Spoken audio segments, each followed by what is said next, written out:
Video games, are they addictive, unhealthy, good for your brain, bad for your brain? It is estimated that 2 billion people in the world play video games.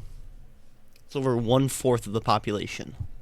Given their ever increasing popularity, I think it's important to dive into how video gaming affects our brains so that we may better understand what's going on. Before I dive into the results of my search, I want to tell the story of how the searching itself went. Because the goal of this channel is to provide scholarly studies, scientific evidence, and data to back up what I'm saying, I spent quite a bit of time searching for hard evidence. But this was scarce. And by hard evidence, I mean something like an electroencephalogram, a test used to record the electrical activity of the brains of, in this case, video game users. However, not only is there a need for more studies in general on the effects of video game use, but many studies were a bit too subjective. What do I mean by that? They were often clouded with an opinion bias of some sort, a survey of how many hours people spent playing games, or if they felt that gaming affected their relationships, or if they felt that gaming had negative consequences on their life or daily activities.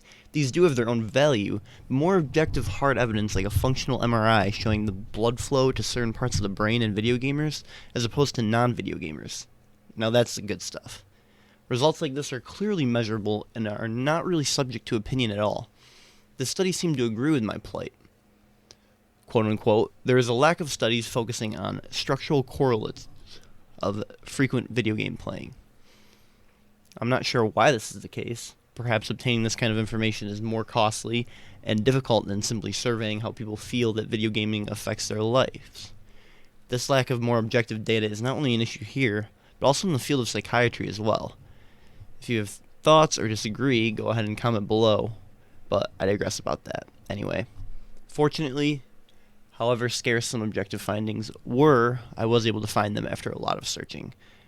So, before I get into these exciting results and more, please press the like button as it really helps me out. Subscribe and hit the notification bell so you don't miss a video.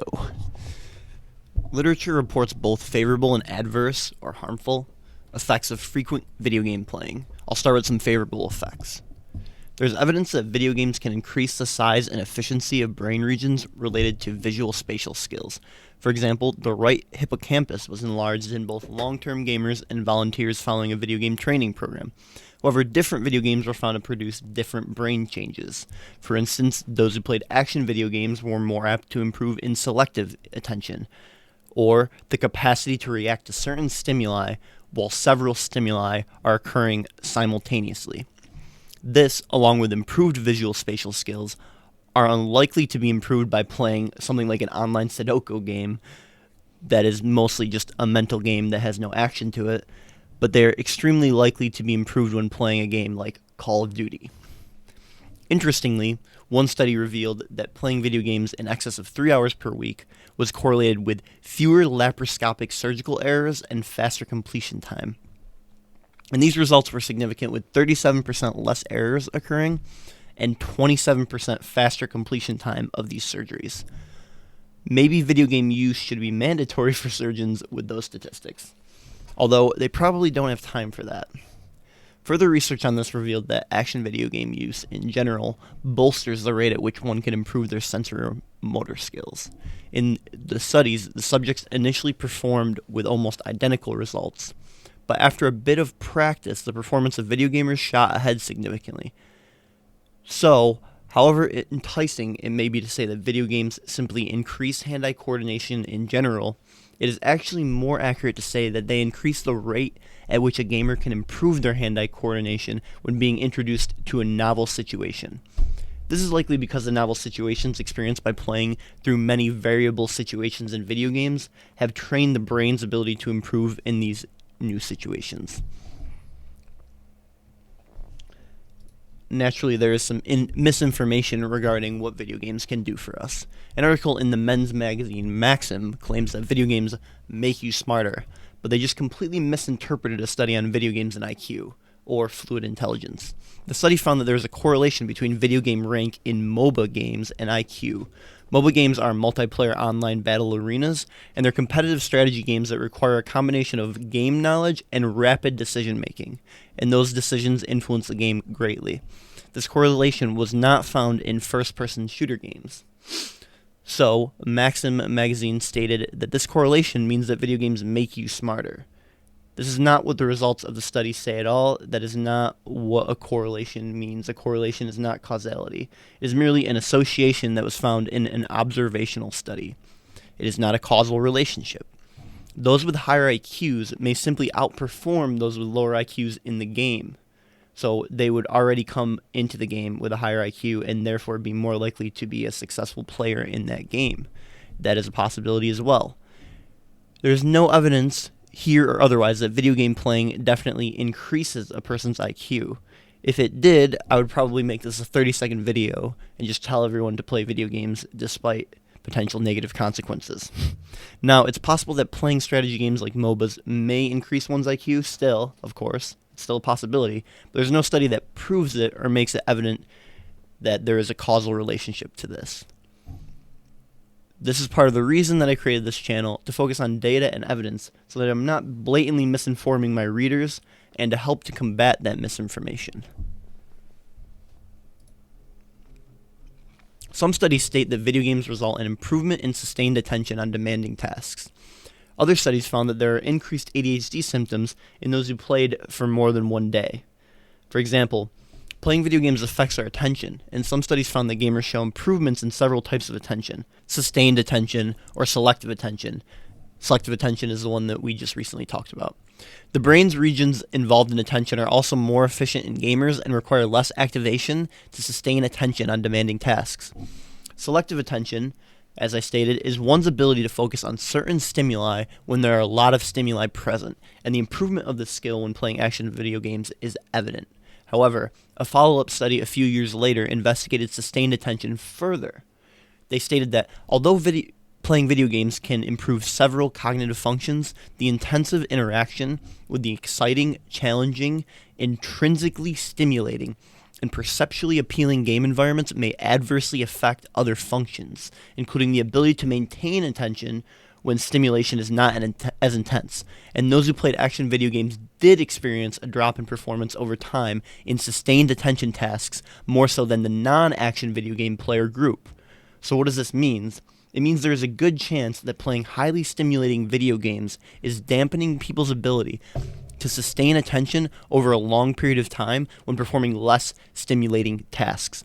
And the reality is that most of the tasks that people do on a daily basis are less stimulating than video games.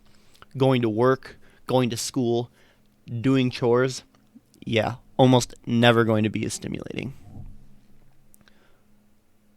Another study found that there is an increase in ADHD and inattention symptoms in adolescents who play video games for more than 1 hour a day.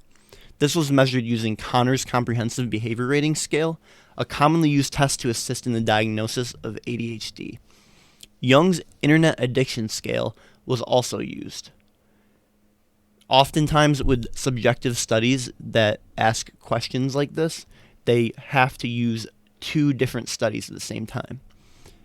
The questions in these studies reflect the negative impact of video games on social functioning and relationships, including excessive video game use, neglecting work and social life, anticipation, lack of self-control, and salience, which is essentially popularity. GPA was on average almost a full letter grade lower in those who played video games for more than 1 hour per day. So again, as I stated, the issue with these studies is that they're often subjective. So in other words, they're influenced by personal feelings, tastes, or opinions. As I stated, what I was really looking for was more objective evidence. Objective evidence might mean some kind of a scan that cannot be debated, or it cannot be subject to how a person feels. It is cold hard evidence. The issue with this study is also that this correlation of these ADHD symptoms or these poor grades is unable to clearly display a causal link. This is a recurring theme, this lack of this ability to display a causal link. Do those who play video games have structural differences in their neural pathways that cause them to have more severe ADHD symptoms? Or do those who have ADHD symptoms like playing video games more? So they would already have the ADHD symptoms and likely perform worse in school anyway. Or do those who play video games more happen to care less about school? As most of us already know, video games can also be addictive. The truth is, they're designed to be that way. A good indicator of this is the frequent use of a variable schedule of rewards in video games. This is also known as variable ratio schedule or variable ratio enforcement. The addictiveness of variable rewards was discovered in a scholarly setting in the 1950s by a man named B.F. Skinner. Mice in his study would press a lever, and sometimes they'd get a small treat, other times a large treat, and other times nothing at all. Unlike the mice that would get the same treat every time, these mice would compulsively press the lever many more times in shorter periods of time than those receiving fixed rewards. This is exactly what makes gambling so addictive and so profitable for casinos. This method is seen in some of the most popular online video games today. In fact, many of these companies offer free games that contain multiple sources of microtransactions with variable reward systems, and that is their primary means of making money. So given this theme that video game companies want to make their games as addictive as possible, or they want to make people play them, the future of gaming has become these models of free games, and the most popular games are often online multiplayer games. Here's a quote that kind of supports this. The social aspects of multiplayer games, together with their inherent reward structures, are intended to increase the game's appeal and the time people spend playing. This increased playing time might result in additional displacement of homework and school-related activities, leading to greater decline in academic performance. Consistent with this idea, participants randomly assigned to play multiplayer games self-report greater interference in their sleep and academic work than those who played single-player games. So, where is this physical evidence of addictive nature of video games? As I just stated, another study with a subjective undertone, that those people felt that there was a greater interference in their ability to sleep and get their homework done. Researchers have found functional and structural changes in the neural reward system in gaming addicts, in part by exposing them to gaming cues that cause cravings and monitoring their neural responses. This has been displayed structurally as well by means of positron emission tomography, which revealed increased release of dopamine in the ventral striatum of the brain. These neural changes are basically the same as those seen in other addictive disorders, anywhere from drug addiction to behavior. An example of this is found in the book Your Money and Your Brain. In this book, a functional MRI study demonstrates that the anticipation of making money appears to be almost identical to that of someone taking a hit of cocaine in the brain. The brain scan at the top highlights the nucleus accumbens flaring up at the prospect of making money. The nucleus accumbens is actually part of the ventral striatum, which we just talked about. The lower image shows the same region as a jolt of cocaine is about to kick in. Scoring financially is almost indistinguishable from scoring a hit off an addictive drug. So, addictive behaviors such as video games and gambling can cause almost identical neural changes in the ventral striatum to that of doing cocaine.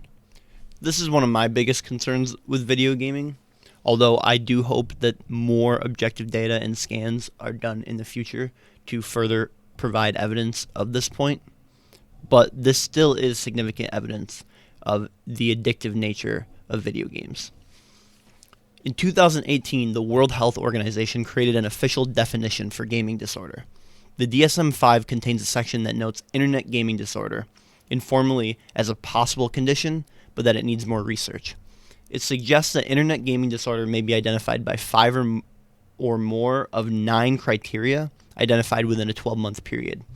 These criteria include, but are not limited to, preoccupation with games. They think about gaming during the day all the time. Withdrawal symptoms when video games are taken away. A tolerance to the good feeling when playing video games. Unsuccessful attempts to control or reduce their participation in games. Loss of interest in real-life relationships, previous hobbies, and other entertainment. Continued excessive use of games despite knowledge of psychosocial issues. Deceived family members about their time spent gaming. Use of games to escape or relieve a negative mood. Has jeopardized or lost a significant relationship, job, educational, or career opportunity because of their participation in games. Although this is also subjective, I ask, do 5 out of 9 of these define you? Then maybe your video gaming is a problem. However, for most people, that is not the case. Playing video games in moderation is likely not an issue, but it may be best to assess how your video game playing affects your goals. And moderation can be a slippery slope given their addictive nature. While video games may improve one's ability to be attentive in certain highly stimulating situations, it seems to be evident that they may have a negative effect on our ability to pay attention while doing everyday tasks that aren't as stimulating. Their addictive neural pathways appear to be similar to that of gambling or even drugs.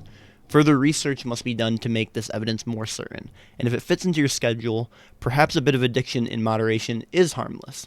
But if you have an extremely demanding work or school schedule, then even playing video games in moderation may affect you. As we saw, if you would like to get straight A's in school, then moderation, at the very least, is likely going to make that goal much easier to accomplish. Personally, given that the benefits are often only useful in certain situations, improved ability to filter stimuli or improved attention in the short term on highly stimulating tasks can only be so useful in your life. However, decreased sustained attention and evident addictive nature can be problematic for almost anyone, and more of an overall negative. So, what you choose to do with this information is up to you. Everybody has their own life philosophies, but I hope I left you more informed about what we do know about video games so that you can make your own decision. As much needed research continues to come out, I will make new videos on this topic. I hope you guys enjoyed this video. Thanks for watching.